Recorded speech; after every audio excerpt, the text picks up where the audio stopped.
समन्ता चक्रवालेषु अत्रा गच्छन्तु देवता सद्दम्मं मुनिराजस्य सुनन्तु सग्गमुक्खदं धम्मश्रवण कालो अयं बदन्ता धम्मश्रवण कालो अयं बदन्ता धम्मश्रवण कालो अयं बदन्ता नमो तस्स भगवतो अरहतो सम्मा सम्बुද්දස්ස नमो तस्स भगवतो अरहतो सम्मा सम्बुද්දස්ස नमो तस्स भगवतो अरहतो सम्मा सम्बुද්දස්ස ඒ අපගේ ශාස්ත්‍රූ සම්මා සම්බුදුරජාණන් වහන්සේට අප හැම දිනාගේම নমස්කාරය වේවා. සුපින්වත්නි, ඔබ ඊටාම ශ්‍රද්ධාවෙන් අදත් බලාපොරොත්තු වන්නේ ධර්ම ශ්‍රවණය කරන්නටයි, බණ අහන්නටයි. ඔබේ ජීවිතයට ඊටාම වැදගත් වන දහම් කොටාසයක් අදත් අපි ඔබට දේශනා කරන්න බලාපොරොත්තු වෙනවා. පින්වත්නි, බුදුරජාණන් වහන්සේගේ බුද්ධ දේශනාව තුළ පැහැදිලි වන සිහිනුවන පවත්වන එක තමයි ධර්ම මාර්ගයේ මූලික අඩිතාලම විදියට පෙන්වන්නේ. ඒතර මූලික අඩිතාලම විදියට දහම් මාර්ගයේ පෙන්වා දෙන මේ ආධ්‍යාත්මික ප්‍රවේශයට අපි තුල කැමැත්තක්, උවමනාවක්, උත්තේජනයක් තියෙන්න අවශ්‍යයි. ඒ කැමැත්ත, උවමනාව, උත්තේජනය ඔබ තුල දියුණුවක් හදලා දෙනවා. ඒ හදලා දෙන දියුණුව ලෝකාර්ථ සංසිද්ධියම අභිබවා ගිහින් තමන්ව සම්පූර්ණයෙන්ම නිවන් උදව් කරනවා.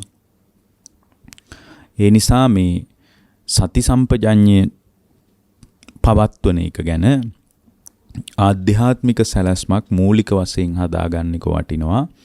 හේතුව තමයි දැන් අපි සම්පජඤ්ඤය ගැන කතා කරද්දී පින්වත්නි, තමන් තුල ඔබට මතක ඇතිව මේ සාත්තක සම්පජඤ්ඤය, අසම්මෝහ සම්පජඤ්ඤය, මූල පරිඥා සම්පජඤ්ඤය කියලා අපි ඔය සම්පජඤ්ඤය ගැන මතක් කළා. නමුත් මේකම වචනයක් බුදුදහමේ දියුණුව හදලා දෙනවා කියන කාරණේ මත පිහිටා මේ දිස බැලුවොත් අපට තේරුම් ගන්න පුළුවන් தත්ත්වය තමයි මේ ජීවිතය තුලදීම අවබෝධය කරා යන්න කැමති පුද්ගලයෙකුට මං හිතන්නේ මේක තරම් එදිනෙදා ජීවිතේ ප්‍රායෝගිකව පුහුණු කරන්න පුළුවන් තවත් දෙයක් තියෙනවා කියලා. ඒ කියන්නේ ප්‍රායෝගිකව කරන්න. දැන් අපි හිතමු බුද්ධ පූජාව ප්‍රායෝගිකව හැම වෙලාවෙම කරන්න බෑනේ. පිළිවෙත් සමාදන් වෙන එක හැම වෙලාවෙම කරන්න බෑනේ. භාවනා කරන එකත් හැම වෙලාවෙම කරන්න බෑනේ. දක්ෂ ශ්‍රාවකයෙකුට මුළු ජීවිතේම භාවනාවක් කරගන්න පුළුවන් බව හැබෑව. නමුත් මේ ජීවිතයේ තුල තමන්ගේ චින්තනය පවත්වනවා නම්, තමන්ගේ හිත පුහුණු කරනවා නම්, පින්වත්නි, මේ සම්පජඤ්ඤයේ තරම් පුහුණු කළ යුතු තවත් දෙයක් ලෝකේ නැහැ. කරන්න පුළුවන් දෙයක් නැහැ. එතකොට සම්පජඤ්ඤය කියලා කියන්නේ නුවණ පවත්වනවා කියලානේ. සති සම්පජඤ්ඤය කියන්නේ සිහි නුවණ පවත්වනවා කියලානේ. එතකොට මේ කරන වැඩේටම යොමු වෙලා මේ සම්පජඤ්ඤය පවත්ව ගන්න මේ වසරේ හදාගන්න ආධ්‍යාත්මික සැලැස්මක්. සම්පජඤ්ඤය පවත්ව ගන්න. එතකොට මේ සම්පජඤ්ඤේ නැති තැනක තමයි පුද්ගලයා කාමෝපාදානයන්ට අහු වෙන්නේ. දිට්ඨි උපාදානයන්ට අහු වෙන්නේ. සත්වයක් නැත. පුද්ගලයෙක් නැත. මෙන්න මේ යථාර්ථ අවබෝධය තැනට ශ්‍රාවකයාගේ හිත හේතුඵල දහම ඔස්සේ බලන තැනකට යොමු වෙන්නේ මේ සම්පජඤ්ඤය නිසා. ඒ නිසා මේ වසරේ මේ ලැබුණු මුල් කාලේනේ අපි තවමත් ඉන්නේ. මේ වසරේ හොඳට සම්පජඤ්ඤය දියුණු කරගන්න. එතකොට ඒකේ ඔය කියන මං කියන්නේ නිතරම කරගන්න පුළුවන් දෙයක් තමයි අසම්මෝහ සම්පජඤ්ඤය. ඒක හොඳට පවත්ව ගන්න. මේක මේ සම්මා සතිය නෙමෙයි. සම්පජඤ්ඤය කියන එක සම්මා සතියට වඩා වෙනස්. සම්පජඤ්ඤය කියන්නේ සම්මා සතියට වඩා වෙනස් කතාවක්. එතකොට මේ සම්පජඤ්ඤය කියන ස්වභාවය තුල සත්වයක් පුද්ගලයෙක් නැහැ කියන කාරණේ මත සත්වයක් පුද්ගලයෙක් නැහැ කියන කාරණේ මත Tamanගේ ජීවිතයට දැනෙන යථාර්ථ අවබෝධය හේතුඵල වශයෙන් දකින තැනකට අපේ ජීවිතේ ගොඩ නැගෙන්නේ මේ අසම්මෝහ සම්පජඤ්ඤය තුලින් නුවණින් යුතුව හැම වෙලාවකම කටයුතු කරන එක. ඒ කියන්නේ හැම ඉරියව්වක්ම පවත්වනකොට පින්වත්නි අපි ඒ ඉරියව්ව තුල සිහිය පවත්වනවා. ඒ වැඩේටම බැහැලා ඒ වැඩේ තුලම ඊටා ගැඹුරු අවබෝධයකින් ඒ වැඩේ කරනවා. ඒක ඊටාම හොඳින් කරන්න පුළුවන්. මට මතකයි අපිත් එක්ක හිටපු එක්තරා රියදුරෙක් හිටියා. ඒ රියදුරා මේ බොහෝම තමන් ඒ කියන්නේ කරන වැඩේට කොයිතරම් ඒකට අවධානය යොමු කරගෙන කරනවද කියනවා නම් ඒ වෙලාවට සමහරලාට මේ අපි කියන දෙයක් ගැනවත් ඒ කියන්නේ සමහරට එයාගේ කන මේ පැත්තට අවධානය යොමු වෙන්නේ නැහැ. එච්චරට ඒ කටයුත්තටම බැහැලා කරනවා. හැබැයි මොකක් හරි කිව්වා කියලා මතකයි. ඊට පස්සේ ටිකක් එහෙට මෙහෙට වුණාට පස්සේ තමයි අහන්නේ ස්වාමීන් වහන්සේ මොකක්ද අර ඉස්සෙල්ලා මයින් ඇහුවා නේද විමසුවා නේද කියලා පස්සේ අහන්නේ. ඒ කියන්නේ එතකොට ඒ කාර්යය තුල මොනතරම් සම්පජඤ්ඤයක් පවත්වනවද? ඒක හරිම ඇත්තටම මේක භාවනාවක් ඊට පස්සේ. ඒක භාවනාවක්. එතකොට මේ සම්පජඤ්ඤය කියලා කියන්නේ සිහිනුවණින් යුතුව කටයුතු කරනවා.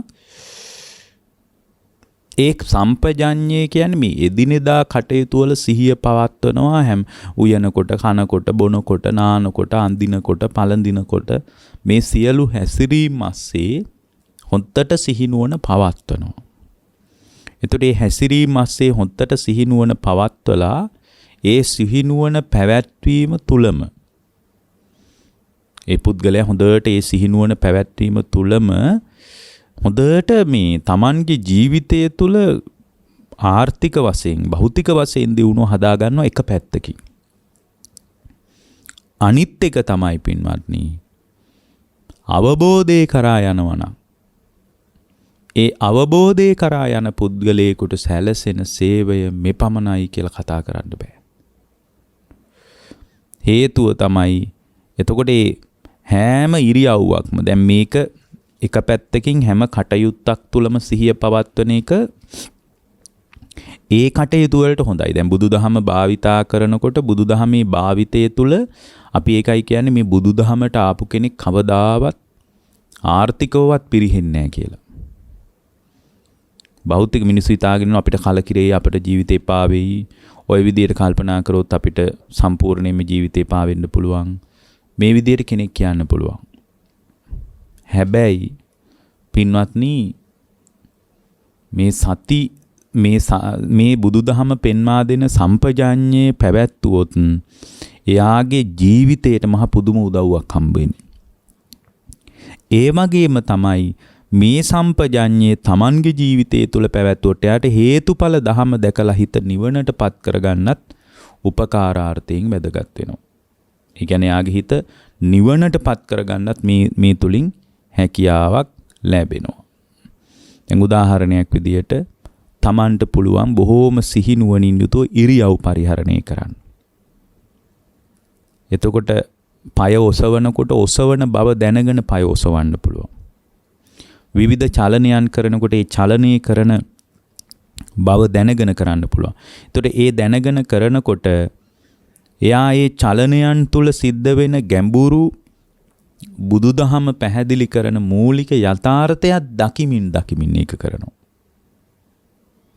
උදාහරණයක් විදියට දැන් අපි හිතමුකෝ කකුල ඔසවනවා කියලා. කකුල ඔසවන ක්‍රියාවලිය ASCII මොකක්ද බුදුරජාණන් වහන්සේගේ ධර්මයට අනුව සිද්ධ වෙන්නේ? දැන් සාමාන්‍යයෙන් මගේ කකුල මම තමයි ඔසවන්නේ කියලා සාමාන්‍ය කෙනෙකුට පේන්නේ. ඒක ලෝක යථාර්ථය නෙමෙයිනේ. මම කකුල උස්සනවා මගේ තමයි කකුල ආйти මට කියලා අපි එහෙම හිතුවට මට ආйти කකුලක් නැහැනේ බලාගෙන යද්දි. මම කකුල ඔසවනවත් නෙමෙයිනි පින්වත්නි. එතකොට මෙතන සිද්ධ වෙන හේතුන්ගේ ක්‍රියාත්මක වීමත් දකින්න පුළුවන්. එතනට හිත හදලා දෙන්නේ මේ අසම්මෝහය. දැන් උදාහරණයක් විදියට පින්වත්නි මේ හැම ක්‍රියාවක් තුළම අවබෝධයට අදාළ විදියට සම්පජඤ්ඤය පවත්වන්න පුළුවන්. එදිනෙදා ජීවිතයේ තුළ දැන් අපි ඉස්සලා කිව්වා රියදුරෙක් වාහනේ ගෙනියනකොට ඊටාම සිහිනුවණින් ඒකට කොයිතරම් ඒ කාරණේටම යොමු වෙලාද කියනවනම් මේ එළියෙන් කතා කරන දෙයක්වත් ඒ ඇතුළට ගන්නෙ නෑ කියලා. ඒතකොට එදිනෙදා ජීවිතයේ තුළ ඊටාම හොඳ සිහිනුව ඒ බඳු සිහියක් තියෙන එක ඉතින් ඇත්තටම හරි හොඳ දෙයක්. හේතුව තමයි ඇත්තටම ඒ බඳු සිහියක් තිබ්බට පස්සේ රියානුතුර වුණත් අඩු වෙන්න පුළුවන්. ඒ වගේම Tamanගේ කාර්ය ඊටාම ස්තරම් විදියට කෙරෙනවනේ. එකක්. ඒතකොට ඒක නිවනටම උදව් වෙන එකක් නෙමෙයිනේ. එදිනෙදා ජීවිතය අතිශය සාර්ථක කරගන්න ඒක උදව්වක්. ඒ ක්‍රියාවට බැහැලා ඒක ඊටා වමනාවෙන් වෙනත් කිසිම පැත්තකට Tamanගේ සම්පජඤ්ඤේ පවත්වන්න නැතුව ඊටා හොඳ අවධානයෙන් කරන. ඒතකොට ඒක ලෞකික දියුණුවට උදව්වක්. හැබැයි දැන් මේ සම්පජඤ්ඤේම අපිට පුළුවන් ලෝකෝත්තර පැත්තට උදව් වෙන විදියට පරිහරණය කරන්න. එතකොට දැන් අපි හිතමු කෑම කන අත්දැකීම දිහා බලන්න. එතකොට දැන් මේ කෑම කන එකේ තුල සිද්ධ වෙන චලනයන් කොච්චර තියෙනවද? හොඳට කල්පනා කරලා බලන්න. ඉස්සෙල්ලම අනනවා. දැන් අපි බත් පිඟාන අතට ගත්ත වෙලාවෙ ඉඳලා බලමුකෝ. අනනවා. එතකොට අනන මම මේ පැත්තේ ඉන්නවා මම තමයි කන්නේ කියලා අපිට පෙනුනට ඒක ඇත්ත නෙමෙයිනේ. ඔන්න බලන්න සම්පජඤ්ඤයෙන් ඒක යථාර්ථයේ දකින්න විදිය අනනකොට පින්වත්නි මෙතන අනන ක්‍රියාවලිය ඇස්සේ බුදුදහම පෙන්වන්නේ මොකද්ද? බුදුදහම පෙන්වන්නේ ධාතුන්ගේ ක්‍රියාත්මක වීමක් විදියට. අනනකොට මේ ඇඟිලි චලනය වෙනවා නම් ඒ චලනය වෙන්නේ මොකක් නිසාද පින්වත්? හෙල වෙන්නේ චලනය වෙන්නේ මොකක් හේතු කරගෙනද? මේ ශරීරය තුල. මොන ධාතුව හේතු කරගෙනද? පඨවි ධාතුවද, ආපෝ ධාතුවද, තේජෝ ධාතුවද, වායෝ ධාතුවද? මෙතන ක්‍රියාත්මක වෙන්නේ වායෝ ධාතුව. යම් චලනයක් සිද්ධ වෙනවා නම් ඒ චලනයේ සිද්ධ වෙන්නේ වායෝ ධාතුවේ මූලික මැදිහත් වීමෙන්. එතකොට මෙතන ක්‍රියාත්මක වෙන්නේ වායෝ ධාතුවයි කියලා අපිට යම් දවසක අනන බත් පිඟාන අනන වෙලාවේ යම් දකින්න පුළුවන් නම් එතන සම්පජඤ්ඤයයි පවත්වන්නේ නිවනට උදව් වෙන විදිහට. මම කියන්නේ එක අත්දැකීමක් තුළ ධාතුන්ගේ ක්‍රියාත්මක වීම දැකලා අවබෝධයේ පැත්තට නැමෙන ශ්‍රාවකයෙකුට ලැබෙන උපකාරාර්ථය ගැනයි මම මේ කියන්නේ. ඊට පස්සේ දැන් බලන්න ඊට පස්සේ දැන් අනන සත්වයක් පුද්ගලයෙක් මම අනනවා කියලා අපිට පෙනුනට දැන් එයා දකින්නේ කොහොමද? එයා දකින්නේ මෙතන මේ චලනයේ සිද්ධ වෙන්නේ වායෝ ධාතුව නිසා. මම එක ධාතුවක් ක්‍රියාත්මක වෙන විදිහ විතරයි මම කියන්නේ. ඊට පස්සේ ඒ ටික හොඳට කටට ඒ බත් පිඬු දාලා හපනවා. එතකොට ඒ හපන එක ඇස්සේ අපිට පුළුවන් ධාතුන්ගේ ක්‍රියාත්මක වීම දකින්න. කෙල සමග ඒ බත් මිශ්‍ර වෙනවා. පහසුව හදලා දෙන්නේ මොකක්ද? ආපෝ ධාතුව. නමුත් මේ හැපන ක්‍රියාවලිය ඇස්සේ චලනයේ සිද්ධ වෙන්නේ මොකක් නිසාද? චලනයේ සිද්ධ වෙන්නේ වායෝ ධාතුව නිසා. ඊට පස්සේ ඒ මත් ටික ගිලිනකොට ගිලින එක ඇස්සෙත් සත්වයේ පුද්ගලයෙක් නෑ කියලා දකිනවා. මෙන්න මේකනේ අපි මුලින්ම දැක ගන්න ඕන සත්වයේ පුද්ගලයෙක් යන ස්වභාවයෙන් පේන ලෝකයේ සත්ව පුද්ගල භාවයෙන් අල්ලන්නේ නැතුව යථාර්ථයේ තුල සිද්ධ වෙන විනිවිද ක්‍රියාත්මක වීම ගැඹුරින් දකිනවා. එතකොට ඒක හපනකොට පින්වත්නි ගිලින පුද්ගලයෙක් ගිලින මම මේ පැත්තේ ඉන්නවා. මම තමයි ගිලින්නේ. මමයි බත් ගිලින්නේ කිය කල්පනා කළාට පින්වත්නි දැන් මෙතන ගිලින පුද්ගලයෙක් ඉන්නවද? නෑ. ගිලින මම මේ පැත්තේ ඉන්නවා කියලා හිතුවට ගිලින මම මේ පැත්තේ නෑ. මොකක්ද ක්‍රියාත්මක වෙන්නේ? එතකොට මේ බත් ටික ඇතුලේ ගිලිනකොට බත් ටික යටට තල්ලු වෙන්නේ කොමක් නිසාද? වායෝ ධාතුව නිසා. මම එක ධාතුවක් ගැන විතරයි කියන්නේ. මේකේ පඨවි ධාතුව මොකක්ද? ආපෝ ධාතුව ඒවා කියන්නේ මම එක ක්‍රියාවලියක් අස්සේ ධාතුන්ගේ නියෝජනයයි කියන්නේ. එතකොට ඒක තල්ලු කරන ක්‍රියාවලිය සිද්ධ වෙන්නේ වායෝ ධාතුව නිසා. එතකොට මේ බත් පිඬුවල ඇත්තටම ඇතුලේ දිරවීමේ ක්‍රියාවලියට මැදිහත් වෙන්නේ මොකද්ද? තේජෝ ධාතුව. මෙන්න මේ විදියට හේතුඵල වශයෙන් දකිනකොට සත්වයේක් පුද්ගලයෙක් නොපෙනී මේ ධාතුන්ගේ ක්‍රියාත්මක වීමම Tamanට ප්‍රකට වෙන්න පටන් ගන්නවා. ධාතුන්ගේ ක්‍රියාත්මක වීම අන්න බලන්න සම්පජඤ්ඤේ කරපු උදව්ව. භාවනාවක් අමුතුවෙන් කළේ නැහැ යා. වාඩි වෙලා S2 පියාගෙන නෙමෙයි මේ දැක්කේ. කන වෙලාවේ මේ හපන වෙලාවේ ක්‍රියාත්මක වෙන සිද්ධිය ටිකක් පළල්ව දැක්කා. මහා ගැඹුරෙනුත් දැක්ක නෙමෙයි. පළල්ව දැක්කා. එක ධාතුවක් ක්‍රියාත්මක වෙන විදිය විතරක් දැක්කා. ඒක හරි උදව්වක්. ඒකට තමයි පින්වත්නි සම්පජඤ්ඤී කියලා කියන්නේ. ඒක බොහොම ගැඹුරු මාතෘකාවක්. ඔකෙන් දේශනා දෙකක් තුනක් අපි දේශනා කරලා තියෙනවා. එතකොට අපි තමකෝ ඇවිදිනවා කියලා. එතකොට ඇවිදින එක ASCII එයාට පුළුවන් කකුල ඔසවනකොට මගේ කකුල මම ඔසවනවා කීකේ කල්පනා කළාට මගේ කකුලකුත් නැහැ ඔසවන මමත් නැහැනේ බලාන යද්දි. මම මගේ කියලා එහෙම ගන්න පුළුවන් දෙයක් මේකේ මොකුත් නැහැනේ. අපි දන්නවනේ දැන්. ධර්මයේ තුලින්ම අපි යමක් තේරුම් අරන් තියෙනවනේ. එතකොට කකුල ඔසවන කෙනෙක් ඉන්නවද? ඇත්තටම නැහැ. ඔසවන කෙනෙක් නැහැ. මොකක්ද මෙතන ක්‍රියාත්මක වෙන්නේ? පින්වත්නි, වායෝ ධාතුවේ ක්‍රියාත්මක වීම නිසා කකුල එසවෙනවා. තල්ලු වෙනවා ඉදිරියට. ආයේ පොළවේ පිහිටනවා. මොකද්ද ක්‍රියාත්මක වෙන්නේ? වායෝ ධාතුවයි. වායෝ ධාතුවයි. මේ සියලු චලනයන් සිද්ධ වෙන්නේ වායෝ ධාතුවේ මැදිහත් වීමෙන් කියලා දකින්න පුළුවන්. එතකොට මේ විදියට දකින්නකොට පින්වත්නි ඒ පුද්ගලයා තුල හොඳට සම්පජඤ්ඤේ පැවතෙනවා අවබෝධයේ පැත්තට හැරෙන විදියට. මොකද අවබෝධය තුල මූලික ස්වභාවය තමයි මේ සත්ව පුද්ගල භාවයෙන් අල්ලන ලෝකය තුල සත්වයේ පුද්ගලයෙක් නොදක අවබෝධයේ කරා ක්‍රමානුකූලව පියමන් කරන එක. ඒ වගේම මේකේ තව අනිත් පැත්තෙන් එයා ඊළඟට මේ සම්පජඤ්ඤේම පියවරක් තියෙනවනේ. අර తాවකාලික සම්මෝහ සම්පජඤ්ඤය කියලා අපි මීට කලින් කතා කරලා තියෙනවා. එතකොට මේ සම්පජඤ්ඤයේ මේක පැත්ත තමයි తాවකාලික සම්මෝහ සම්පජඤ්ඤය. එතකොට මේ සියලුම චලනයන් తాවකාලික වශයෙන් දකිනවා. සියලුම අත්දැකීම් වල අත්දකින යම් වින්දනයක් හෝ වේවා, රූපයක් හෝ වේවා, ගන්න සංඥාවක් හෝ වේවා, ඒ ඔස්සේ ඇති වෙන සංස්කාරයක් හෝ වේවා, විඥානයේ පහළ වීම හෝ වේවා, මේ සියලුම චලනයන් තුල සිද්ධ වෙන ක්‍රියාවලියස්සේ తాවකාලික ක්‍රියාවලියක් නේද සිද්ධ වෙන්නේ කියලා දකිනවා.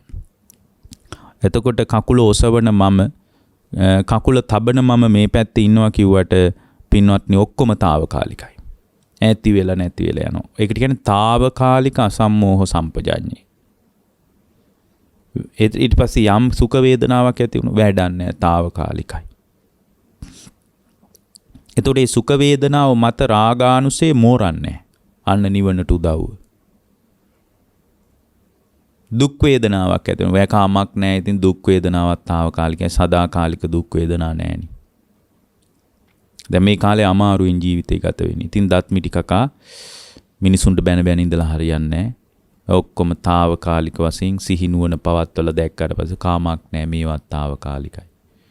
මේ මොහොතේ යම් දුක් වේදනාවක් තියෙනවද? ඒකත් తాවකාලිකයි. ඔක්කොම తాවකාලික අත්දැකීම් නේද කියලා අපට පුළුවන් දකින්න. ඒ දකින්නකොට පින්වත්නි, ඒ తాවකාලික වශයෙන් දකින අත්දැකීම තුළ ඒ ශ්‍රාවකයාගේ ජීවිතයේ අවබෝධයේ පැත්තටම නැමෙන්න පටන් ගන්නවා. යම් කිසි රූප සංඥාවක් පහළ වුණා. ඒ රූප සංඥාව රාගයේ අවුස්සන්ට තරම් ප්‍රබල රූප සංඥාවක්. රාගයේ ඇතිවෙන්න හදනකොටම සම්පජඤ්ඤයේ තියෙන කෙනා తాවකාලික අසම්මෝහ සම්පජඤ්ඤේ ක්‍රියාත්මක කරනවා. කොහොමද? తాවකාලිකයිනේ. අත්දැකීම తాවකාලිකයි. ඇසින් ගත්ත රූප සංඥාවත් తాවකාලිකයි. ඔය රූපය ඕකත් తాවකාලිකයි. ඕකත් ළඟදි වැහැරිලා යනවා. ඕකත් ළඟදි වැහැරිලා යනවා. ඒ ඔය ඔක්කොම බලන යද්දී తాවකාලික වශයෙන්ම දකින්නවා. తాවකාලිකයි. එතකොට රූපේ පදනම් කරගෙන හිතේ සිතුවිල්ලක් ඇති වෙනවා අපි හිතමුකෝ ද්වේෂය කියලා. ද්වේෂයෙන් සංකාරය ඇති වෙනවා මොකක් හරි අත්දැකීමක් පදනම් කරගෙන. తాවකාලිකයි. කැළඹිලා වැඩක් නැහැ. ඕකත් ළඟදී නැති වෙලා යයි කියලා එහෙම ගැඹුරින් අවබෝධයේ පැත්තට නැමිච්ච ශ්‍රාවකෙක් විදියට දකිනවා. ඒ తాවකාලික වශයෙන් දකින අත්දැකීම් පරාසය තුල පින්වත්නි එයාට මේ ධාතුන්ගේ ක්‍රියාත්මක වීම පෙන්වනකොට සත්‍යයේ පුද්ගලෙක් නොපෙනී යන්න පටන් ගන්නවා. එයා ස්පියාගෙන දකින්නවා නෙමෙයි ඇස් අරගෙන ඉද්දී ඒ දකින අත්දැකීම මත රාග ద్వේෂ මෝහ ඇවිස්සෙන්ට පුළුවන් විදියට නෙමෙයි යාට රූපේ පේන්නේ. ඒ විදියට නෙමෙයි ශබ්ද ඇහෙන්නේ. රාග ద్వේෂ මෝහ අවසන්ට පුළුවන් විදියට නෙමෙයි ගඳ සුවඳ දැනෙන්නේ. රාග ద్వේෂ මෝහ අවසන්ට පුළුවන් විදියට නෙමෙයි රස දැනෙන්නේ. රාග ద్వේෂ මෝහ අවසන්ට පුළුවන් විදියට නෙමෙයි යාට පහස දැනෙන්නේ. ඒ නිසා රාග ద్వේෂ මෝහ අවසන්ට පුළුවන් විදියට අත්දැකීම මත විවෘත නොවන නිසා දැකපු තැන අහපු තැන දැනුණු තැනම බොහෝම පහසුවෙන් අත්හැරලා දාන්න පුළුවන්. ඊළඟට ඔකේ වැදගත් දෙයක් තමයි පින්වත්නි මේ ඔකෙම තියෙනවා ආගන්තුක සම්පජා. ඒ කියන්නේ සියල්ලම ආගන්තුක වශයෙන් දකින්න. తాවකාලික වශයෙන් දකින්න එකක් ආගන්තුක වශයෙන් දකින්න. හමුවන අරමුණු ඔක්කොම ආගන්තුක වශයෙන් දකින්න. අපිට එහෙම නෑනේ. අපි අරමුණු මතක තබා ගන්නවනේ. ඒතර මෙතන මතක තබා නොගෙන ආගන්තුක වශයෙන් ඔක්කොම දකින්නකොට පින්වත්නි සම්පූර්ණයෙන්ම ආගන්තුක වශයෙන් දකින අත්දැකීම පදනම් කරගෙන එයා තුල ඒ රූප ශබ්ද ගන්ධ රස පොට්ටබ්බ ධර්මයන් රැඳින්නේ ඇතුලේ. අපි රඳවගෙන ඉන්නවා. ඔක්කොම ආගන්තුකයි. අද බැන්නාම ආගන්තුකයි. හෙට ආගන්තුකයි. යාම හම්බ වෙනවා. ආගන්තුකයි. ප්‍රශ්නයක් නෑ. ඒකෙත් තියෙන සම්පජඤ්ඤයේම තමයි පින්වත්නි. එතන තියෙන සම්පජඤ්ඤයේම තමයි. එතකොට ආගන්තුක භාවයේ නිසා විශේෂ ආගන්තුක අසම්මෝහ සම්පජඤ්ඤයේ නිසා සැලසෙන සේවය තමයි පින්වත්නි යහපත තමයි මේ ආගන්තුක භාවය ඇති වුණාට පස්සේ උපාදානෙ වෙන්නේ නැහැ. බල ඒකයි මම කිව්වේ මේ ධර්මයේ පැහැදිලි කරන මේ අවුරුද්දේ සැලසුම් කරන්න හොඳට සම්පජඤ්ඤය පවත්තන්න. හැම තැනම දවසට හවසට කල්පනා කරලා බලන්න මට අද සම්පජඤ්ඤය පවත්ව ගන්න කොයිතරම් වෙලාවක් පුළුවන් වුණාද? තමාව විමර්ශනය කරලා බලන්න. හොඳට තමන්ව හෝදිස්සි කරලා බලන්න. එතකොට මේ ආගන්තුක සම්පජඤ්ඤයේ තිබ්බට පස්සේ උපාදානෙ වෙන්නේ නැහැ. නැත්තම් ඇහින් දකින්න රූපේ උපාදානෙ වෙනවනේ. ශබ්දේ උපාදාන කාම උපාදාන කියන්නේ ඒවටනේ. එහෙමනම් මේ උපාදානේ නැති තැනකනේ උපාදානේ නැත්තම් භවයක් නැහැනේ පින්වත්නි. ඒකයි මේ අසම්මෝහ සම්පජඤ්ඤයේම ක්‍රියාත්මක කරගෙන ඉදිරියට ගියාට පස්සේ එබ්බඳු ක්‍රියාත්මක වීමක් තියෙන ශ්‍රාවකයෙක් තමයි නිවනටම බර වෙලා අවබෝධයේ පැත්තටම බර වෙලා Tamanගේ ජීවිතය තුල අවබෝධයම ප්‍රත්‍යක්ෂ කරගන්න ලෑස්ති වෙන්නේ. අවබෝධයම ප්‍රත්‍යක්ෂ කරගන්න ලෑස්ති වෙන්නේ.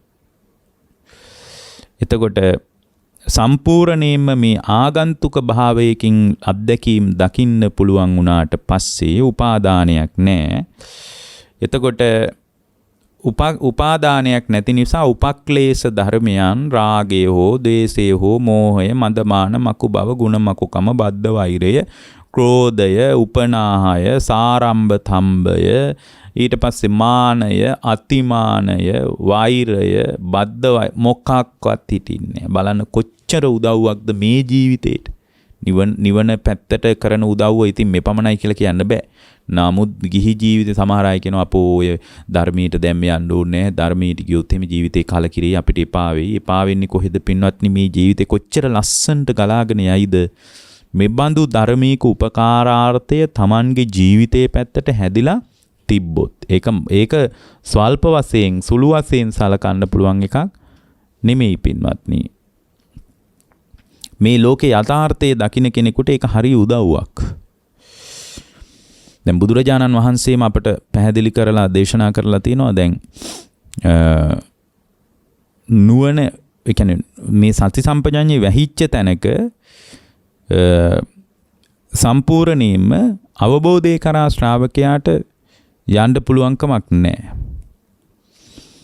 ඒතර මේ අවබෝධය කරා යන ශ්‍රාවකයා විසින් පින්වත්නි එයාගේ ජීවිතය තුළ කාමයන්ට ගිජු වෙච්ච භාවයක් පවත්වනවා නම් කාමයන්ට වශීකృత වෙච්ච ස්වභාවයක් පවත්වනවා නම් කාමයන්ගෙන්ම යට වෙච්ච ස්වභාවයක් Tamanගේ හිත තුළ පවත්වනවා නම් ඒ කාමයන්ට යට වෙච්ච හිතක් Tamanගේ හිත තුළ පවත්වනවා කියලා කියන්නේම ඒ පැවැත්ම තුළ පින්වත්නි ඒ ශ්‍රාවකයා තුළ මේ සම්පජඤ්ඤේ නැතිකමයි ගැටලුව. දැන් සම්පජඤ්ඤේ නැති වුණාට පස්සේ කාමේසු නාබිගිච්ඡය. දැන් බලන්න ඕන උදව්ව හදලා දෙන විදිය සම්පජඤ්ඤේ. කාමේසු නාබිගිච්ඡය මනසානා විලෝසියා. කුසලෝ සබ්බ ධම්මානං සතෝ බික්ඛු පරිබ්බජේති. කාමයන්ට ගිජු වෙන්නේ නැති තැනකට යාගේ හිත හැදෙනවා. ඇයි? ඔක්කොම ආගන්තුකයිනේ. ආගන්තුක වශයෙන්ම දකින්න කාමෝපාදාන. ඔක්කොම ආගන්තුකයි. ඒතර ආගන්තුක වශයෙන් දැක්කට පස්සේ ඒ අත්දැකීම පදනම් කරගෙන යාගේ හිත අවුල් වෙයිද? එයාගේ හිත අවුල් වෙන්නේ නැහැ. කාමේසු නාබිගිච්ඡය මනසානා විලෝසියා. මනස සම්පූර්ණයෙන්ම අවුල් වෙලා යන්නේ නැහැ. කුසලෝ සබ්බ ධම්මානං සියලු ධර්මයන්ගෙන් දක්ෂතාවයක් උපදිනවා. මොකද්ද සියලු ධර්මයන්ගෙන් ඇතිවෙන දක්ෂතාවය කියලා කියන්නේ? ඔක්කොම හේතුඵල ධමෙන් හැදිච්ච දෙයක් විදියටයි දකින්නේ. මුළු විශ්ව ධාතුව තුලම ක්‍රියාත්මක වන සියලුම අත්දැකීම් හේතුඵල ධමෙන් හැදිච්ච දෙයක් විදියටයි යාට පේන්නේ. ඒකයි මෙතන කියන්නේ කාමේසු නාබිගිච්ඡය කාමයන්ට ගිජු වෙච්ච බවක් නෑ. එතනට හැදලා දෙන්නේ සම්පූර්ණයෙන්ම මේ සියලු අත්දැකීම් මත හදාගත් ආගන්තුක සම්මෝහ සම්පජඤ්ඤේ සියලුම අත්දැකීම් දැන් අද බනිනවා. ඊට පස්සේ බැන්නට පස්සේ නිමිති අනුනිමිති සටහන් කරන ඔන්න ඔය බැනපු දා නිකන් ශබ්ද සටහනක් විතරයි මේ සෝත ප්‍රසාදේ මත වැදුනේ.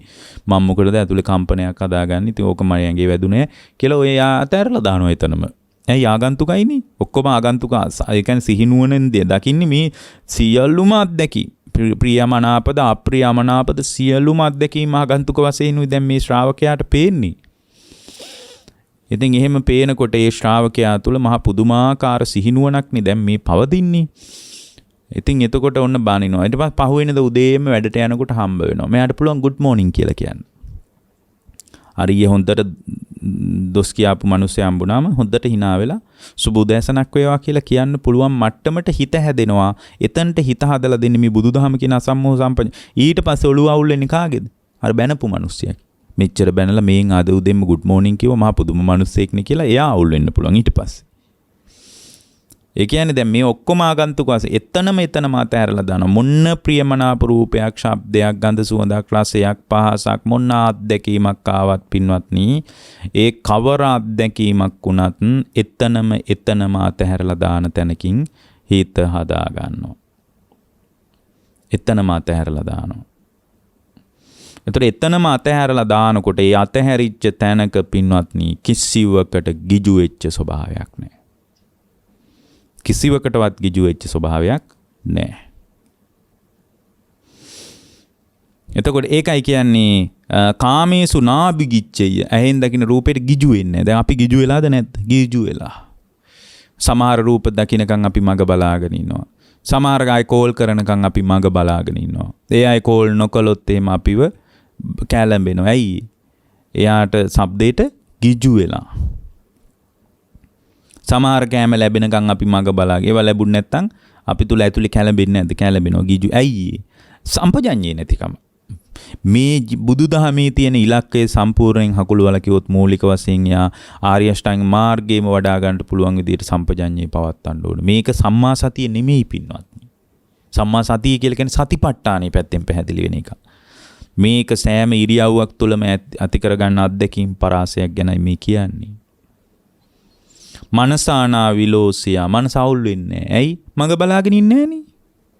රූප ශබ්ද ගන්ධ රස පොට්ටබ්බ ධර්මයන් මඟ බලාගෙන ඉන්නේ. අනේ මේ රූප ලැබේවි, මේ ශබ්ද අනේ මට ඇහිවි, කෝ තවම කෝල් කරේ නෑනි, සුබ පැතුවේ නෑනි මේ කාලේ එහෙම. දැන් අලුත් අවුරුද්දට ඒ වගේ ඒවා ඔළුවට ආවට පස්සේ ඒවා ඔස්සේම දුවන හිතක් හදා ගන්නවා. ඊට පස්සේ මොකද වෙන්නේ? මනසානා විලෝසිය. මනස අවුල් වෙලා යනවා. බලන්න කොච්චර උදව්වක්ද කරන්නේ. දැන් මෙතන මනස අවුල් වෙන්නේ නැහැ. හැම අත්දැකීමක්ම తాවකාලික වශයෙන් ඉඳගෙන. පුළුවන් නම් බලන්නකෝ මේ විදියට. මොකුත් එපා බුදුදහම භාවිතා කරනවා කියලා පුළුවන් නම් මේ తాවකාලික අසම්මෝහ සම්පජඤ්ඤී ක්‍රියාත්මක හැම අත්දැකීමක්ම ප්‍රියද අප්‍රියද හිතවත්ද අහිතවත්ද සත්‍යද ඔක්කොම తాවකාලික අත්දැකීමක් විදියට දකින්න. ආයතනයන්ගෙන් අත්දකින්න අත්දැකීම් පරාශය. සියලුම අත්දැකීම් තුල తాවකාලික භාවයන් දකින්න. දාකිනකොට පින්වත්නි මනසානා විලෝසිය. මනස අවුල් වෙන්නේ නැහැ කිසිම ප්‍රියාප්‍රිය ස්වභාවයක. කුසලෝ සබ්බ ධම්මානං. සියලු ධර්මයන් පිළිබඳ එයා කුසලතාවයක් පවත්වනවා. කුසලතාවයක් පවත්වනවා. කුසලෝ සබ්බ ධම්මානං. එතකොට කුසලතාවයක් පවත්වනවා කියලා කියන්නේ මේ පටිච්ච සමුප්පාද කුසලතාවය. පටිච්ච සමුප්පාද කුසලතාවේ මුළු ජීවිතය තුළම පවතිනවා. එතකොට ඒ සිහිනුවන ඇති කෙනා සතෝ බික්කු පබ්බජේති. අන්නේ සිහිනුවන සති සම්පජඤ්ඤේ තියෙන කෙනා තමයි මහණෙනි සතෝ බික්කු පරිබ්බජේති. පිරිනිවන් පාන්නේ. එයා තමයි පිරිනිවන් පාන්නේ. එතකොට එහෙමනම් මේ ඔක්කොම අත්දැකීම් తాවකාලික විදිහට මේ අවුරුද්ද දකින්න. සියලුම පරණ දැකපු අත්දැකීනු తాවකාලික බව දකින්න. එතකොට කිසිම ඡායාරූපයක් දිහා ආය බලලා අතීතාවර්ජනයකට යන්න හිතෙන්නේ නැහැ. ඒවා Tamanටම පුළුවන් පරීක්ෂා කරගන්න. ටික යාල්ම දුර වෙලා යනවා. ඔක්කොම අත්දැකීම් తాවකාලික වශයෙන් දකින්න. ජීවිතේ දකින්න එහෙම. මේ මොහොතේ දැකලා බලන්න. හෙට වෙනකොට ආය අලුත් වෙන්න. හැමදාමත් අලුතගෙන මනමාලියෙක් වගේ ඉන්න. එහෙමනේ ධර්මයේ තියෙන අසත්පුරුෂ වදුකා සූත්‍රය. අසත්පුරුෂ වදුකා සූත්‍රයේ බුදුරජාණන් වහන්සේ භික්ෂු සංඝයාට කියනවා මහණෙනි අලුතෙන් ගෙනාපු මනමාලියෙක් වගේ ඉන්න කියලා. මොකද අලුතෙන් මනමාලියෙක් ගෙදරට ගෙනාවම හැම ප්‍රියමනාපයි. අප්‍රිය අමනාප නැහැ. මුල් කාලේ ඒකයි බුදුරජාණන් වහන්සේ කිව්වේ අලුත ගෙනාපු මනමාලියෙක් වගේ ඉන්න කියලා. නැන්දම්මට ප්‍රියමනාපයි. සමාජයට ප්‍රියමනාපයි. ඇසුරු කරන සමාජයට හරිම ප්‍රියමනාපයි. එතකොට මේ ප්‍රියමනාප භාවයේ පවත්වන්න ඒ පැවැත්ම තුලම පින්වත්නි එයාට මහ පුදුමාකාර යහපතක් සැලසින්. පුදුම යහපතක්. එතකොට පින්වත්නි බුදුරජාණන් වහන්සේ මතක් කරනවා සියලුම උපක්ලේශත් ආගන්තුක වශයෙන් දාකින්න කියලා. ඒතර ඔක්කොම අතහැරලා යන්නේ නැද්ද? බැඳීම් ටික කැඩිලා යන්නේ නැද්ද? කැඩිලා යනවා. බැඳීම් ටිකනේ කඩා ගන්න ඕන. මේ භෞතික දේවලුත් ආගන්තුක වශයෙන් ගෙදර දොර ඉඩම යාන වාහන ඔක්කොම ආගන්තුක වශයෙන් දැනගන්න පුළුවන් වුණාට පස්සේ සියලු දේවල්. එතකොට ඒවා හැමදාමත් අලුත් විදියට පරිහරණය කරන්න පුළුවන් නේ. දැන් මන්ට මතකයි එක වතාවක් ගෙදරක ලොකු අවුලක් වෙලා. ඒ කියන්නේ නැන්දම්ම වයසයි. ලේලිය ඉතින් තමයි දැන් ගෙදර ඉතින් ඔක්කොම පරිහරණය කරන්නේ. ටිකක් පාරම්පරික මාන්නක්කාර ගෙදරක්. ඔය වලව් පැලැන්තිට වගේ සම්බන්ධ තැනක්. පාරම්පරික බඩු මුට්ටු ඇන්ටික් බඩු තමයි ගෙදර තියෙන්නේ වැඩි. එක දවසක් මේසයක් වෙනස් කළා කියලා. මේසයක් තිබ්බ තැනින් වෙනස් කරා කියලා. ලොකු අවුලක් ඇති වෙලා. පුංචි අත්දැකීම. අනේ බණ එහෙම ආන අම්මා කෙනෙක්. ඉතින් මට කතා කරලා කිව්වා බලන්න ස්වාමීන් වහන්සේ මේ අපේ අම්මා මේසේ වෙන තැනකින් ඒ මේසේ විකුණුවා නම් ඒත් කමන්නේ වෙන කොට හරි දුන්නා නම් ඒත් කමන්නේ.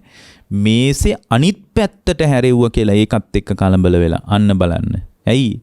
භෞතික දේවල් වල හැසිරවීමවත් ආගන්තුක වශයෙන් දකින්න බැරි කොමම කොහොමද මගේ කය ආගන්තුක වශයෙන් පරිහරණය කරන්නේ? හැමදාමත් අලුත් වෙන්න පින්වත්. සෑම අත්දැකීමක් තුළම අලුත් භාවයක් නැවුම් භාවයක් පවත්වන්න. ඊළඟට ඕකට උදව් කරනම தත්ත්වය තමයි ඔය කියන පැහැදිලි කිරීමට උදව් කරන தත්ත්වයක් තියෙනවා. ඔක්කොම ආගන්තුක වශයෙන් දකින්න දැක්මට උදව් කරන පින්වත්නි ඒ උදව්ව හදාගන්න පුළුවන් විදිහේ උපකාරාර්ථයෙන් වැදගත් වෙන අවධියක් තියෙනවා. ඒ උපකාරාර්ථයෙන් වැදගත් වෙන අවධිය තමයි පින්වත්නි මේ බුදුරජාණන් වහන්සේ අපට පැහැදිලි කරනවා මේ මොහොත තුල ක්‍රියාත්මක වන ක්‍රියාපටිපාටිය තුල අපි හේතුඵල ධහමම උපයෝගී කරගෙන දකින්න ඕන. ඒ හේතුඵල ධහම උපයෝගී කරගෙන දකින්න தത്വයට අපි කියනවා මූල පරිඤ්ඤා සම්මෝහ සම්පජාඤ්ඤය. අර తాවකාලික කතාවක් අපි මෙතන කිව්වා తాවකාලික සම්මෝහ සම්පජාඤ්ඤය. ඒක ඊළඟ පැත්ත තමයි ආගන්තුක සම්මෝහ සම්පජාඤ්ඤය. ඊළඟ එක තමයි මූල පරිඤ්ඤා සම්මෝහ සම්පජාඤ්ඤය. ඒ කියන්නේ බුදුදහමේ කේන්ද්‍රගත භාවිතය තුලම පිහිටලා බලනවා. කේන්ද්‍රගත භාවිතය තුලම පිහිටලා බලනවා. ඒතර කේන්ද්‍රගත අවබෝධය තුලම පිහිටලා මේ ලෝකේ බලනකොට, ලෝකේ දකිනකොට, ඒ දකින ශ්‍රාවකයාට පින්වත්නි ජීවිත අවබෝධයේ පැත්තට, යථාර්ථ අවබෝධයේ පැත්තට ක්‍රමානුකූලව එයාට විවෘත වෙන්න පුළුවන්. එතකොට මේ මොහොත හේතුඵල ධමයෙන් ඇති වෙන විදිය දකින්න පුළුවන්. එතකොට ඒ දැක්මම ඉස්සරහට දියුණු කරගෙන යනකොට ඒ ඇති කරගත්ත දැක්මම ඉස්සරහට දියුණු කරගෙන යනකොට පින්වත්නි එයාට අර නොයේක් දේවල් පදනම් කරගෙන සිතුවිලි ගලන එක අඩු වෙනවා. ඇත්තටම මැරෙන මොහොතේ සිතුවිලි ගැලුවේ නැත්තම් අපි මැරෙන මොහොතේ සිතුවිලි ගැලුවේ නැත්තම් එතන ප්‍රතිසන්දියක් නෑ. එහෙනම් අපිට එකක් පැහැදිලි මරණාසන්න මොහොතේ සිතුවිලි ගලන තාක්කල් තමයි ප්‍රතිසන්දිය තියෙන්නේ. ඒකයි නිරෝධය අදිෂ්ඨානය කරගෙන ඉන්න කෙනෙක් මිය ගියොත් එමේ නැවත උපතක් කරා යන්නේ නැත්තේ. මැරෙන මොහොතේ සිතුවිලි ගලන්නේ නැති මට්ටමටම හිත හදාගෙන නම් එයාගේ ආය ප්‍රතිසන්දියක් ලබන්නේ නැහැ. දැන් ඔබට මතකයි චන්න කියන හාමුදුරුවෝ සිය දිව්‍යානි කරගෙන මලේ නිරෝධය තුල වක්කලී ස්වාමින් වහන්සේ සිය දිව්‍යානි කරගත්තේ. ගෝධික හාමුදුරුවෝ සිය දිව්‍යානි කරගත්තේ. හේතුව ඒ මරණාසන්න මොහොතේ සිතුවිලි ගලන්නේ නැති විදියට හිත හදාගත්තාට පස්සේ ආයි ප්‍රතිසන්දියක් එතනට පැනවෙන්නේ නෑ. ඔය භවය කියලා අපි කතා කරන්නේම අපි ඔය භවය කියලා කතා කරන්නේ. ඒ භවය කියලා කතා කරන්නේම පින්වත්නි සිත තුළ නිතර සිතුවිලි ගලා යාමේ ශක්තිය පැහැදිලි කරන්නයි. සිත තුළ සිතුවිලි ගලාගෙන ීමේ ශක්තිය පැහැදිලි කරන්න තමයි අපි භවය කියලා කතා කරන්නේ. ඒ භවයක් පැනවෙන්නේ සිත තුළ සිතුවිලි ගලාගෙන ආවේ නැත්තම් මරණාසන්න මොහොතේ භවයක් පැනවෙන්නේ. භවයක් නැති නිසා භව පච්චය ජාති. ජාතිය පැනවෙන්නෙත් නෑ. ජාතිය පැනවෙන්නේ නැත්තම් ජාතිය නැති තැනක පින්වත්නි ජාතිය පදනම් කරගෙන ඇති වෙන ජරා මරණ දුක පැනවෙන්නෙත් නෑ. එතන භවයක් නෑ. භවය නිසා ඇති වෙන ජාතියක් නෑ. ජාතිය නිසා ඇති වෙන ජරා මරණත් නෑ පින්වත්නි. ජරා මරණත් නෑ. එතකොට බුදුරජාණන් වහන්සේගේ දේශනාවට අනුව අපට පැහැදිලි වෙනවා එහෙමනම් මේ සිත තුළ නිතරම සිතුවිලි ගලාගෙන එන මේ ශක්තිය භවයේ නම් මරණාසන්න මොහොතේ සිතුවිලි ගලන්නේ නැත්තම් එතන භවය පැනවෙන්නෙත් නැත්තම් පින්වත්නි භවයක් පැනවෙන්නේ නැති වෙන්න සිතුවිලි ගලාගෙන නොයම හේතු වෙනවා නම් ඒකම නම් භවය ජාති ජරා මරණ පැනවෙන්නේ නැහැ. එන යෝග්‍ය ක්‍රමය තමයි හේතුඵල ධමයෙන් දකින්න එක. හේතුඵල ධමයෙන් දකින්න එක. ඒ හේතුඵල ධමයෙන් දකිමින් සිහිනුවන පවත්වන එකට අපි කියනවා මොකක්ද කියන්නේ? ඒකට කියනවා මූල පරිඤ්ඤා සම්මෝහ සම්පජාඤ්ඤය. මූල පරිඤ්ඤා සම්මෝහ සම්පජාඤ්ඤය. එතකොට හේතුඵල දහමින් බලන්න බැරි වුණාම ආගන්තුක වශයෙන් සිහිනුවන පවත්වන්න බැරි වුණාම ඊට පස්සේ පින්වත්නි එතනින් එහාට ගිහින් අපට පැහැදිලි වෙනවා తాවකාලික අසම්මෝහ සම්පජාඤ්ඤේ తాවකාලික වශයෙන් මේ අත්දැකීම් ටික බලන්න බැරි වුණාම සිහිනුවන පවත්වන්න බැරි වුණාම නොයේක් විතර්කයෝ උපදිනවා. නොයේක් විතර්කයෝ උපදිනවා. විතර්ක වලින් අපි බැටකන්නේ ඒකයි. ස්නේහජා අත්ත සම්භූතා නිග්‍රෝධස්සේව කන්දජා එහෙම වාක්‍යයක් ධර්මයේ තියෙනවා. ඒ තමයි පින්වත්නි ඒ ජීවිතයෙන් හටගත් විතර්කයෝ ඒ ජීවිතයෙන් හටගත් විතර්කයෝ තණ්හාව නිසාම උපදිනවා. තණ්හාව නිසාම උපදිනවා. එතකොට විතර්කය ඇති වුණොත් විතර්කයේ ඇති වෙච්ච තැනක විතර්කයේ තියෙනවා නම් එතන ප්‍රපංච හට ගන්නවා. යං විතක්කේති තම් පපංචේති. විතර්ක තිබ්බොත් එතන ප්‍රපංච කරන එකට අහු වෙනවා. එතකොට විතර්ක කරන තැනම අතහැරෙන්න හරි උදව්වක් තමයි පින්වත්නි මූල පරිඤ්ඤා සම්මෝහ සම්පජඤ්ඤය කියලා කියන්නේ. අරමුණු මූලය හොයා යනවා. මුල හොයාගෙන යනකොට හේතුඵල දහමට වඩා එකක් ඒ බෞද්ධ ශ්‍රාවකයාට මුණ ගැහෙන්නේ නැහැ. මුල හොයාගෙන යනකොට යාට හේතුඵල දහමට වඩා වැඩි යමක් හේතුඵල දහමට වඩා වැඩි දෙයක් යාට මුණ ගැහෙන්නේ නැහැ. නුගරුකක් කඳින් උපන් නුග අරලුමින් පින්වත්නි අනේක අප්‍රාකාර පවිටු විතර්ක කාම වස්තුන්ට ඇලී සිටින හරියට ඒ විශාල නුගරුකකට මාළුවා වැලක් ගියා වගේ. එහෙමයි තියෙන්නේ. මාළුවා වැලක් ගියා වගේ.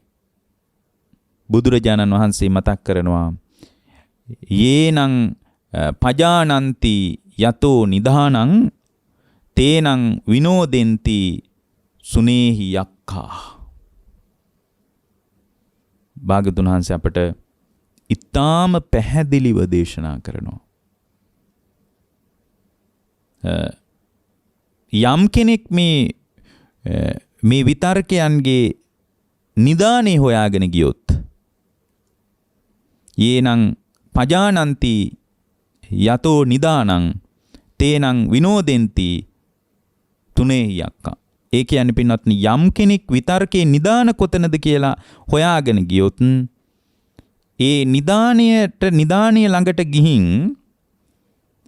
ඒ නිදානීට විකල්පේ හෙව්වොත් ඒක හරි දුෂ්කරයි කියනවා. තේ දුත්තරං ඕග මිමං තරන්ති. ඒක දුෂ්කරයි කියනවා. ඒ තරණයට දුෂ්කර වෙච්ච ඒ දුත්තරං ඕග මිමන් තරම්ති. එතකොට ඒ දුෂ්කරක වැඩේ තමයි ඕගේ තරණය කරන එක. කාමාදී සැඩපහර තරණය කරන එක. ඒ කාමාදී සැඩපහර තරණය කරනවා නම් යා මොකද්ද කරන්න ඕන? ඒ දුත්තරං ඕග මිදන් තරම්ති තේනං විනෝදන්ති. උන්වහන්සේ කියනවා තේනං පජානන්ති යතෝ නිදානය හොයාගෙන යන්න ඕන. මේ කියන්නේ යම් කෙනෙකුට විතර්කය ඇති නොවි ප්‍රපංචකරණයක් දක්වා හිත දුවන්නේ නැතුව. මොකද විතර්ක ඇති වුණොත් විතක්කේති තම් පපංචේති.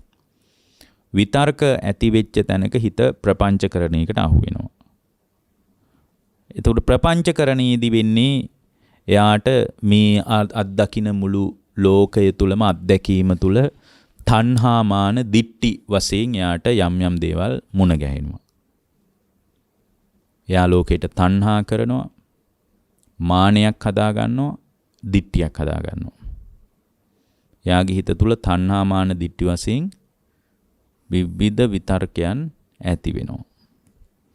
එතකොට තණ්හා මාන දිට්ඨි වශයෙන් එයාගේ හිත තුල ඇති වෙන, හිත තුල උද්ගත වෙන මේ ස්වභාවය, හිත තුල උද්ගත වෙන මේ ස්වභාවයන් සම්පූර්ණයෙන්ම පින්වත්නි විතර්කේ පදනම් වෙලයි ඇති වෙලා තියෙන්නේ. ඒ විතර්කත් නැවත විතර්ක වෙන්නේ තණ්හාවම පදනම් කරගෙනයි. එතකොට මේ විතර්කය කියන්නේ හරියට බුදුරජාණන් වහන්සේ මොකද්ද පැහැදිලි කළේ? හරියට නුගරුකක් මාළුවා වැලක් නිසා වෙනසී යනවා වගේ. නුගරුකක් මාළුවා වැල නිසා වෙනසී යනවා වගේ එතන ඉතින් අභාවය තමයි තියෙන්නේ. එහෙම නැතුව අවබෝධයේ පැත්තට නැමුණු චින්තන රටාවක් එතන නැහැ. උන්වහන්සේ මතක් කරනවා යම් තැනක විතර්කයේ නිදාණය හොයාගෙන ගිහින් ඒ විතර්කයේ නිදාණේ කොතනද කියලා යම් පුද්ගලයෙකුට දකින්න පුළුවන් වුණොත් ඒ දකින ශ්‍රාවකයා තුල අනේක ප්‍රාකාර පබිතු විතර්කයන්, ඒ කියන්නේ කාමවස්තුන්ට සම්පූර්ණයෙන් අනේක ප්‍රාකාර විතර්කයන් තරණය කරලා කාමාදී ඕගයන් සැඩපහර ඉක්මවා තරණය කරන්න හැකියාව ලැබෙනවා. විතර්කයට මුල හොයාගෙන යන්න ඕනේ. ඔන්න ඔය විතර්කයට මුල හොයාගෙන යන්න තමයි ඒ මොහොතේ මේ සම්පජඤ්ඤේ පවත්වන්නේ යුතුයන්නේ. ඒ විතර්කයට මුල හොයන ස්වභාවය පැහැදිලි කරන්න තමයි සම්පජඤ්ඤේ මූල පරිඤ්ඤා අසම්මෝහ සම්පජඤ්ඤේ කියලා එකක් අපි මතු කරන්නේ. අරමුණු මූලය හොයාගෙන යනවා. එතකොට මේ අත්දැකීම තුල මුල හොයනවා. අපි හිතමුකෝ දැන් දෙයක් අහන එකක් සම්බන්ධව අරමුණ මුල හොය යනවා. කොහොමද අරමුණු මුල හොයාගෙන යන්නේ? දැන් අපි තුමු අහන දෙයක් කනයි, ශබ්දයයි, කනේ විඥානයයි මේක ස්පර්ශ වෙලා මේ ස්පර්ශ වීම මතයි මේ අත්දැකීම ඇති වුණේ. මේ ස්වභාවය තුළ මේ නාම රූප ධර්මයන් ක්‍රියාත්මක වෙන විදිය. ඊට පස්සේ පංචස්කන්ධේ ක්‍රියාත්මක වෙන විදිය. මුල හොයාගෙන යනකොට මේ ඇහෙන මට්ටම ක්‍රියාත්මක උනේ නාම රූප ධර්මයන්ගේ හට ගැනීම මත. නාම රූප වෙන්නේ විඥානයක් ප්‍රතිසන්දි විඥානී බහැලා තියෙන නිසා. ප්‍රතිසන්දි විඥානී බහැගන්නේ මොකක් නිසාද? සංකාර ප්‍රත්‍ය කරගෙන. සංස්කාරයන් නැති වෙන්නේ අවිද්‍යාව ප්‍රත්‍ය කරගෙන කියලා මුල හොයාගෙන යනකොට අර අහපු දේ පදනම් කරගෙන ඇවිස්සෙන්න තියෙන අවස්ථාව විතර්කයට හිත ඉඩක් වෙන්නේ. අහපු දේ පදනම් කරගෙන විතර්ක වලට හිත ඉඩ වෙන්නේ නැහැ පින්වත්නි. ඒතර විතර්කයන්ට හිත වෙන්නේ නැතුව අවබෝධයේ පැත්තට හිත නැමෙන්න උදව් වෙන අවස්ථාව තමයි මෙතන ගැඹුරින් පැහැදිලි වෙන්නේ. මුලට ගිහින් බලනවා. ඒක තමයි කෙටියෙන් මේක. මූල පරිඤ්ඤා සම්මෝහ සම්පජඤ්ඤේ. සියලු සංස්කාරයන් හේතුඵල දහමින්ම ගැට ගැසී ඇති ආකාරය Tamanගේ හිත තුලින් දකිනවා. යම් වේදනාවක් ඇති වෙනවා. මොකක් හරි වේදනාවක් ඇති වෙනවා. මිනිසුන්ට හිත වේදනා ඇති වෙනවනේ. සුඛ වේදනා, දුක් වේදනා ඇති වෙනවා. නමුත් දැන් ලෝකේ අපිට කියන්නේ සුඛ වේදනා ඇති වෙනකොට හොඳට සතුටු වෙයන් අප්පුඩි ගහපන්.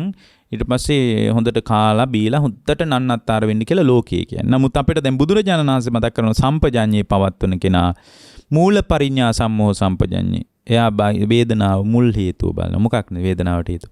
ස්පර්ශය. අන්න මූල පරිඤ්ඤා සම්මෝහ සම්පජඤ්ඤේ තියෙන කෙනා මුලට ගිහින් බලනවා. මේ ඇති වුණ තත්ත්ව ස්පර්ශය නිසා ඇති වෙච්ච වේදනාව. රූප සංඥාව පහළ වෙනවා. මොකක්ද හේතුව? ස්පර්ශය. චක්කු සම්පස්සේ නිසා වෙලා තියෙන්නේ. රූපය දැක්කහම හිත තුළ රාගයක් ඇති වෙනවා. ඒ රාගය ඇති වෙනකොට දකින්නවා මේ රාගය ඇති උනේ ඇයි? ස්පර්ශය නිසා. එතකොට චක්කු විඥාන, සෝත විඥාන පහළ වෙනවා. ඇයි විඥාන? නාම රූප නිසා. මුල බලනවා. මූල පරිඥා. එතකොට ඒ ඔස්සේ ඇති වෙන රූප සංඥාවටවත් සංචේතනාවටවත් ඊට පස්සේ රූප චක්කු සම්පස්සජා වේදනාවටවත් රූප සංඥාවට කිසිම දෙයකට පින්වත්නි මගේ ආත්මය කියලා බැඳිලා යන ගතියක් නෑ. එතන තමයි සෝතාපන්න වෙන්න තියෙන තැන. එතන මේක එක එක විදියට ක්‍රියාත්මක වෙන්න පුළුවන්. ක්‍රියාත්මක කරන්න පුළුවන් අපිට. මේ ආයතන වලින් අත්දකින ප්‍රධාන වශයෙන් ඔබ එකක් මතක තියාගන්න. මේ ඔක්කොම එකට පුහුණු කරන්න ඕනේ. මූල පරිඤ්ඤා අසම්මෝහ සම්පජඤ්ඤේ ක්‍රියාත්මක කරනවා නම් බොහොම පහසු දෙයක් තමයි ආයතන 6 තුලින් අත්දකින අත්දැකීම දිහා බලන එක. හැම වෙලාවකම දැන් මේක කියපු වෙලාවෙ ඉඳලා කරගන්න බෑ. ප්‍රායෝගිකව කරන්න බැරි දෙයක් නේක. නමුත් අපිට පුළුවන් දක්ෂණම් අපිට එහෙම දක්ෂතාවයක් තියෙනවා නම් අපිට යම් තාක් දුරට මේක පුහුණු කරගන්න පුළුවන්. ආයතන 6ම බලන්න පුළුවන්. එතකොට සම්පූර්ණයෙන්ම පින්වත්නි මූල පරිඥා සම්මෝහ සම්පජඤ්ඤේ ක්‍රියාත්මක වෙනවා. අපි තුමු කුරුල්ලෙක්ගේ හඬ ඇහෙනවා කියලා. කුරුල්ලෙක්ගේ හඬ ඇහෙනකොට ඒ හඬ නිසා අපි තුල යම්කිසි ප්‍රබෝධයක් ඇති වෙන්න පුළුවන්. නමුත් ඒක නාම රූප වශයෙන් මූලික වශයෙන් ඇති වෙන ක්‍රියාවලිය මොකක්ද කියලා බලනකොට කුරුල්ලගේ හඬ ආයිතිත් රූපයට, කන ආයිතිත් රූපයට, ඒ මොහොතේ ඇති වෙච්ච දැනගත්ත හිත ආයිති නාමයට, නාම රූප ධර්මයන් නැති උනේ ක්ෂණියක් ගානේ ඇති වෙලා නැති වෙලා යනවා. වහා ගැටි නිරුද්ධ වෙලා යන ස්වභාවයක් තියෙන්නේ කියලා සම්පූර්ණයෙන්ම දකින්න පුළුවන්. ඒ දැක්ම තුල Tamanට සැලසෙන යහපත පොඩි එකක් නෙමෙයි.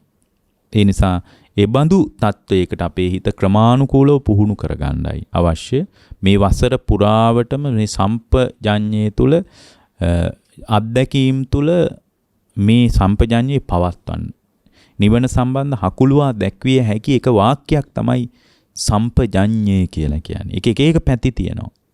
අපි මේ වචන තුනක් අරගෙන අද මේ පොඩි පැහැදිලි කිරීමක් කළේ මේ වසරේ මුල නිසා පුළුවන් තරම් ගිහි ජීවිතය ගත කරන ගමන් ඒ බඳු ආකාරයට Tamanගේ චින්තනය පුහුණු කරගන්න කියලයි යෝජනා කරන්නේ. ඔබ හැම දිනාටම ජීවිතාවබෝධය, ධර්මාවබෝධය පිණිස උපකාර වේවා. පින්වත්නි, දේශනාවේ දායකත්වයේ ගැන කටයුතු කරන්නේ කැලණිය වනවාසල දෙල්ගහවත්ත පාර නොම්බර 495 දරණ නිවසේ පදිංචි රෝහණ ජයසිංහ පුතණුවන් ඇතුළු පවුලේ සියලුම දෙනාත් කැලණිය ගල්බොරැල්ල බෞද්ධ මධ්‍යස්ථාන පාර පදිංචි මාලා මංගලිකා ජයසිංහ දියණිය ඇතුළු පින්නතුන් දේශනාවට දායකත්වයේ ගැන කටයුතු කරනවා. ඒ හැම දිනාටම නිදුක් බව, නිරෝගී භාවය, සුවපත් භාවය, දීර්ඝායුෂ සම්පන්නිය සැලසේවා. ඊ타ම ඉක්මනින් ජීවිතාවබෝධයේ පිණිස මේ කුසල් හේතු වාසනා වේවා කියලා අදිෂ්ඨාන කරනවා. පරලෝ සැපත් වෙලා 2022 ජනවාරි මාසේ 4 වන දිනට වසරක් සම්පූර්ණ වන NC සිරිමාති ප්‍රනාන්දු මෑණියන්ට අනුමෝදනා කිරීමට මේ දේශනාව තුලින් බලාපොරොත්තු වෙනවා. ජනවාරි මාසේ 4 වන දිනට වසරක් සම්පූර්ණ වෙන NC සිරිමති ප්‍රනාන්දු මාතාවට මේ කුසල උපකාර වේවා. භවගාමී ජීවිතේ සුවපත් වේවා. ආයති භවයේ සුවපත් වේවා. සංසාර දුක් ගෙවා ලබන උතුම් අමා නිවන් පිණිසම දේශනා මේ කුසල් හේතු වාසනා වේවා කියලා අදිෂ්ඨාන කරනවා. රෝහණ ජයසිංහ පුතණුවන් සහ මාලා ජයසිංහ දියණියගේ ආදරණීය පියතුමන් වන මීට වසර 29කට පෙර පරලෝ සැපත් වුණ රොමිලස් ප්‍රනාන්දු මහත්මයාටත් වසන්ති කුමාරී ජයසිංහ මහත්මියටත් ආදරණීය පියාණන් වන මීට වසර 26කට පෙර පරලෝ සැපත් වෙච්ච එරික් මිචෙල් පියතුමාටත් මීට වසර 2කට පෙර පරලෝ සැපත් වුණ පර්ලි මිචෙල් මෑණියන් ඇතුළු මිය පරලෝකීය සියලුම ඥාතීන්ගේ භවගාමී ජීවිතේ සුවපත් වේවා.